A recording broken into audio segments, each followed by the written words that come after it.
They thought I'd just say yes. They thought I'd stay silent. But when I finally spoke up, the whole family froze. Want to know what I said? It was one of those rare golden Sunday afternoons that seemed to come as a reward for surviving a long week. The sun was streaming through the kitchen window, painting everything in a soft, honeyed light. I had just brewed myself a fresh cup of chamomile tea, the kind that promises to soothe your soul. And I was finally settling into my favorite armchair with a good book. You know the feeling when the house is quiet, the chores are done, and for a brief shining moment, the world feels perfectly in order. I even had my feet up, slippers on, and the dog curled at my side, snoring softly. Pure bliss. But as any seasoned mother knows, peace in a family home is a fragile thing. It can be shattered in an instant.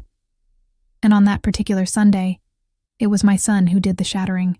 The front door flew open with a bang, and in he came, all 6 feet of him, grinning like he just won the lottery. I could tell right away he had that look. You know the one. The look that says, "I'm about to ask you for something big, and I'm hoping you'll say yes before you realize what you're agreeing to." I braced myself, setting my book aside and taking a fortifying sip of tea. "Hey, Mom," he called out, his voice a little too cheerful. "You got a minute?" I smiled, but inside I was already on high alert. "Of course, honey. What's up?" He plopped down on the couch across from me, bouncing a little like he used to when he was a kid and wanted to butter me up for something. So, I was talking with Lisa, that's his wife, lovely girl, but with a family that could fill a small stadium. And we were thinking, "It's really great that your house is so big." I nodded, a little wary.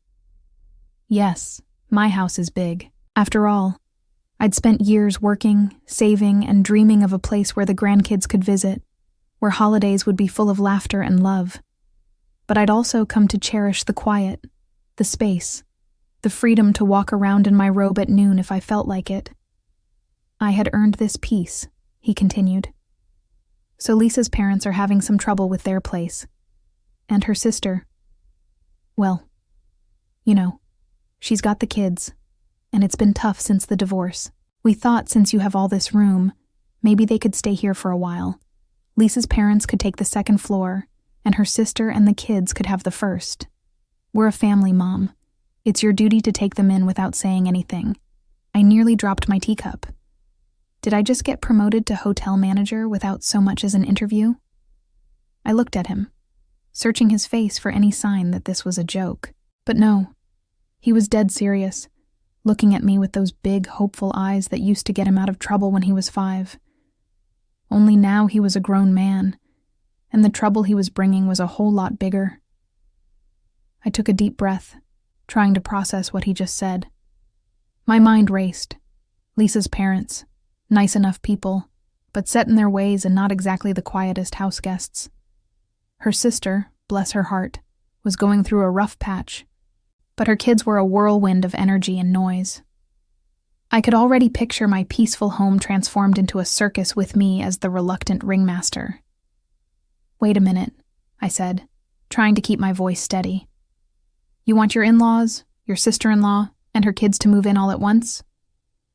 He nodded as if he'd just asked me to water the plants while he was on vacation. "Yeah, Mom. It'll be great. We'll all be together, and you won't have to worry about being lonely." Lonely? I almost laughed. I'd spent years dreaming of a little solitude, of having a space that was truly mine. Now, apparently, my reward for a lifetime of mothering was to become the caretaker for a whole new set of relatives. I glanced around my living room, suddenly seeing it through new eyes. The quiet corners, the carefully chosen decor, the little touches that made it feel like home. Would all of that be swept away in a tide of suitcases, toys, and other people's routines? I tried to imagine the logistics. Would I need to cook for everyone? Would I have to referee arguments over the TV remote or mediate bedtime battles between the kids? Would I ever get to read my book in peace again? The thought was enough to make me want to run away to a cabin in the woods, but my son just sat there smiling, completely oblivious to the storm of emotions swirling inside me. "It's your duty, Mom," he said again, as if that settled everything. "Family sticks together." I looked at him, my heart aching with love and frustration. I had always tried to be there for my family, to open my home and my heart when they needed me. But this was something else entirely.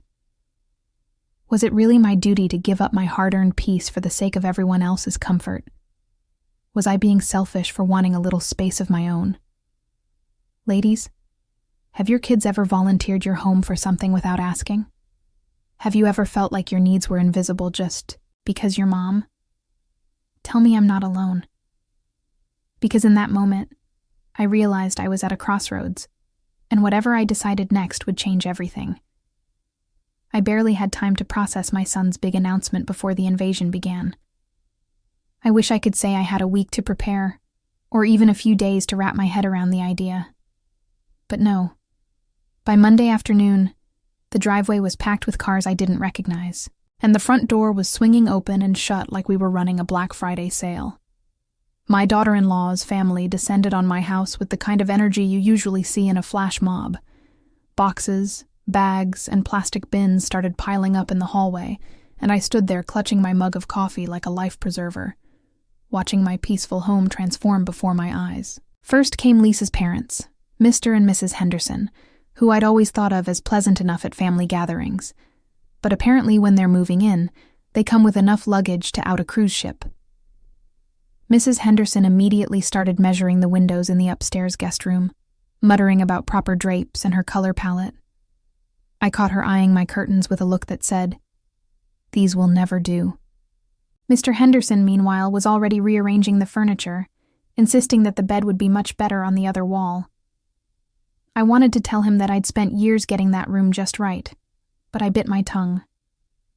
After all, what's a little redecorating between family? Then came Lisa's sister, Karen, and her 2 kids, who burst through the door like a pair of tornadoes. The kids, Tyler and Mia, immediately started racing up and down the hallway, arguing over which room had the best Wi-Fi signal.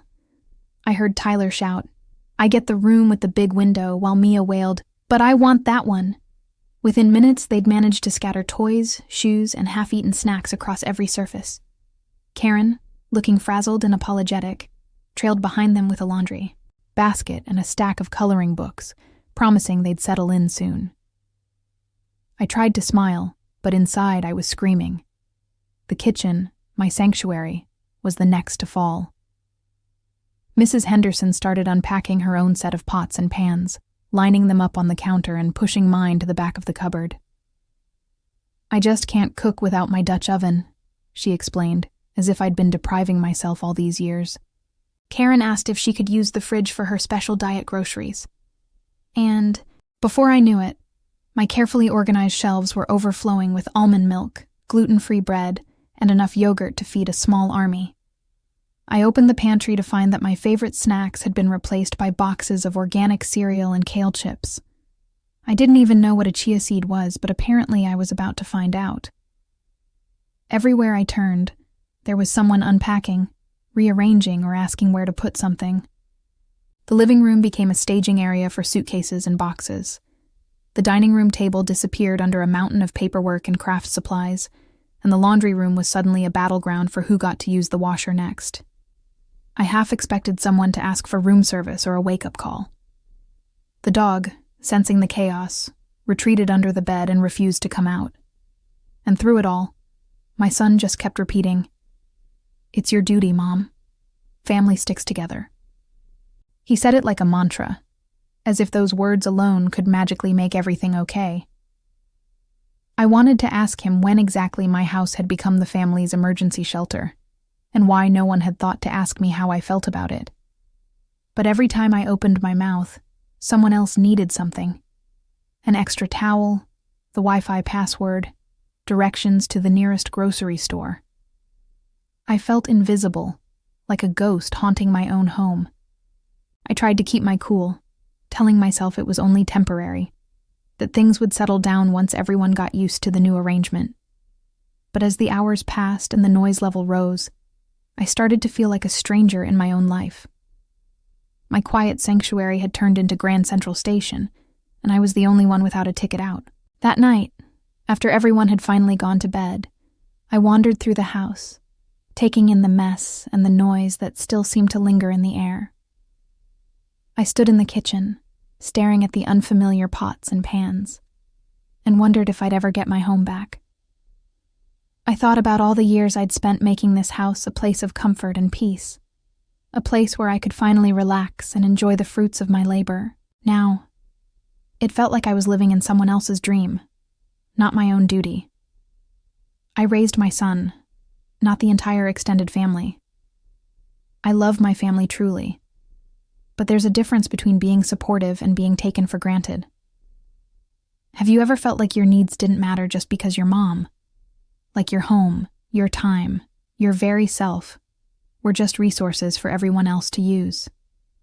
It's enough to make you want to run away to a tiny cabin in the woods where the only noise is the sound of the wind in the trees. As I finally crawled into bed, exhausted and overwhelmed, I realized something had to change. I couldn't keep pretending everything was fine while my life was being turned upside down. I needed to find my voice to remind everyone, including myself, that I mattered too. But how? That was the question that kept me awake long into the night, as the house settled around me, full of people who seemed to have forgotten whose home it really was. That night, I lay in bed, staring at the ceiling, listening to the muffled sounds of chaos drifting up from downstairs. The thud of little feet running down the hallway, the clatter of pots and pans in the kitchen, the low hum of voices arguing over what to watch on TV. It all blended together into a restless symphony that made sleep impossible. I thought about all the years I'd worked to make my home a peaceful place, a sanctuary where I could finally breathe and just be myself. I remembered the long days and late nights, the sacrifices and the dreams, the way I'd carefully chosen every piece of furniture, every color on the wall to create a space that felt like me. Was I really ready to give all that up just because my son said so? I tossed and turned, my mind racing with questions and doubts. Was I being selfish for wanting my own space? Was it wrong to want a little peace and quiet after a lifetime of putting everyone else first? Or was it finally time to stand up for myself, to remind my family that I was more than just mom, that I was a person with needs and boundaries too? The more I thought about it, the more I realized that something had to change. I couldn't keep pretending everything was fine while my home was being overrun and my voice was being drowned out. By the time the sun started to rise, I'd made up my mind. I was done being the silent martyr, the invisible caretaker who just went along with whatever everyone else wanted. It was time for a showdown. So, I got up, made myself a strong cup of coffee, and started planning my next move. If there's one thing I've learned over the years, it's that when mom calls a family meeting, you know it's serious. After breakfast, I marched into the living room and announced, "Family meeting. Everyone, please come in here." The room fell silent. One by one, they trickled in. My son looking a little nervous, Lisa clutching her coffee like a shield, her parents whispering to each other, Karen with the kids trailing behind her, still bickering over the Wi-Fi. They all sat down, glancing at each other, probably expecting me to hand out cookies or offer to make lunch. But not this time. I stood in front of them, took a deep breath, and let the words I'd been holding back finally spill out. I love you all, but this is my home. I didn't sign up to be everyone's landlord, housekeeper, or chef.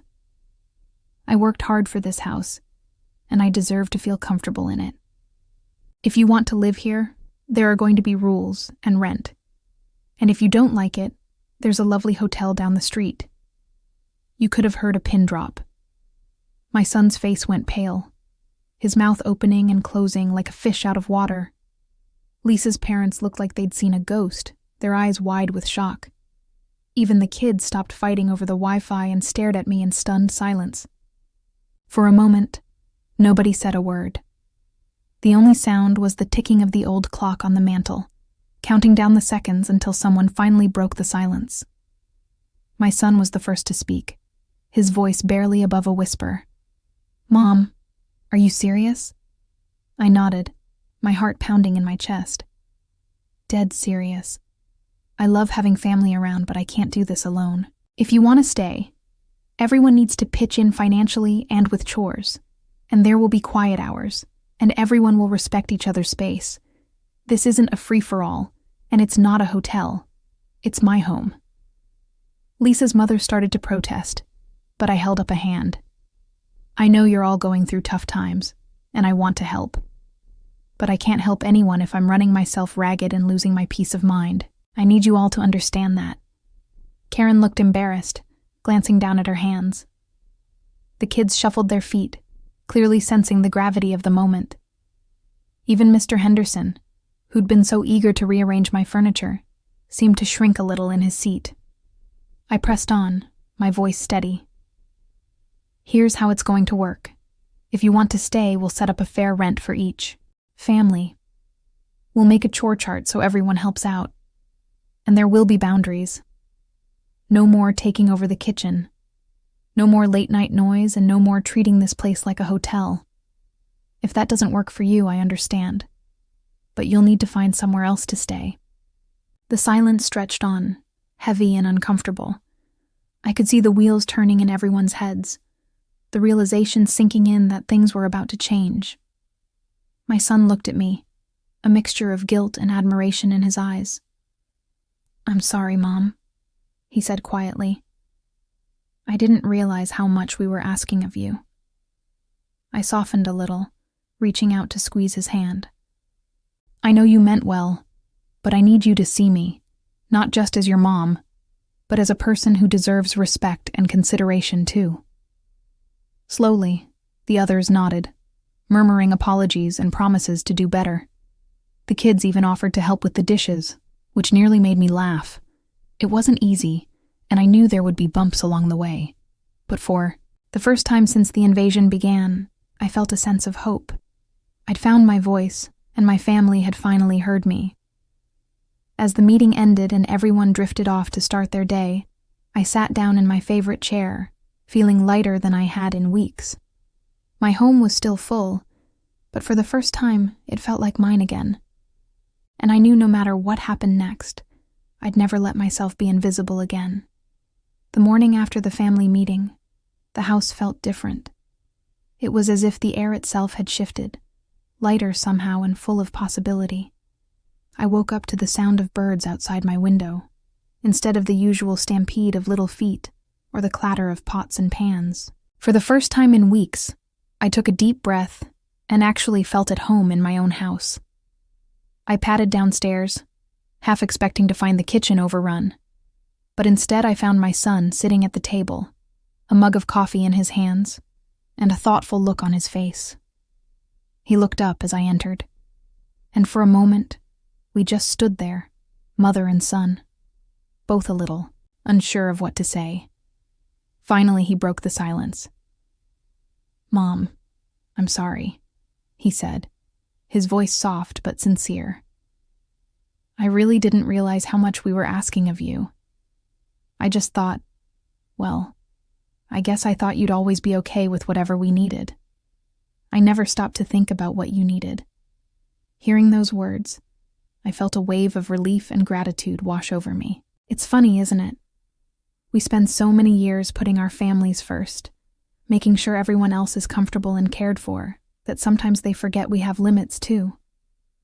But in that moment, I saw my son not just as my child, but as a grown man who was finally beginning to understand that his mother was a person with her own needs and boundaries. We talked for a long time that morning about family, about respect, about how important it is to speak up when something isn't working. He promised to help set things right, and true to his word, he did. That very afternoon, Lisa's parents started packing up their things, a little grumbling here and there, but nothing I couldn't handle. Mrs. Henderson insisted on leaving. May her famous banana bread recipe as a parting gift. And Mr. Henderson even offered to help move the furniture back to where it belonged. Karen apologized for the chaos and promised to visit soon, just for coffee, not an extended stay. The kids gave me big hugs and asked if they could come back for a sleepover sometime. And I told them, of course, but next time, we'll make it a pajama party, just one night. As the last car pulled out of the driveway, I stood on the porch and watched them go, feeling a strange mix of relief and pride. My house was quiet again, but it wasn't the lonely kind of quiet. It was peaceful, the kind of quiet that comes from knowing you've done the right thing. Not just for yourself, but for everyone involved. I walked back inside, took a long look around and smiled. My home was mine again, and I felt stronger than I had in years. Over the next few days, I took my time putting things back in order. I rearranged the living room just the way I liked it, put my favorite curtains back up, and restocked the pantry with all my favorite snacks. Goodbye, kale chips. Hello, chocolate chip cookies. I even treated myself to a new set of bath towels just because I could. Every little act of reclaiming my space felt like a victory, a reminder that it's never too late to stand up for yourself and set boundaries. But the best part wasn't just getting my house back. It was the change I saw in my family. My son started calling more often just to check in and see how I was doing. Lisa invited me over for dinner, and this time she insisted on cooking. Even the grandkids seemed to appreciate our time together more now that it wasn't taken for granted. We laughed, we shared stories, and we made new memories this time on my terms. Looking back, I realized that standing up for myself wasn't just about protecting my peace and my home. It was about teaching my family an important lesson. That love doesn't mean sacrificing yourself for everyone else's comfort. Real love is about respect, about listening to each other, and about making sure everyone's needs are valued, including your own. So ladies, if you ever find yourself in a similar situation, if your home starts to feel less like a sanctuary and more like a train station, don't be afraid to lay down the law. It's not selfish to set boundaries. It's necessary. You've earned your peace, your comfort, and your right to say enough. And trust me, your family will be better for it in the long run. Now, I'd love to hear from you. Have you ever had to lay down the law in your own home? How did it go? Did your family understand, or did it take a little tough love to get the message across? Share your stories in the comments. I'd love to hear them. And if you enjoyed this story, don't forget to subscribe for more real-life tales, a few laughs, and a little wisdom from one. Because sometimes silence isn't weakness. It's justice wrapped in grace. Silent revenge.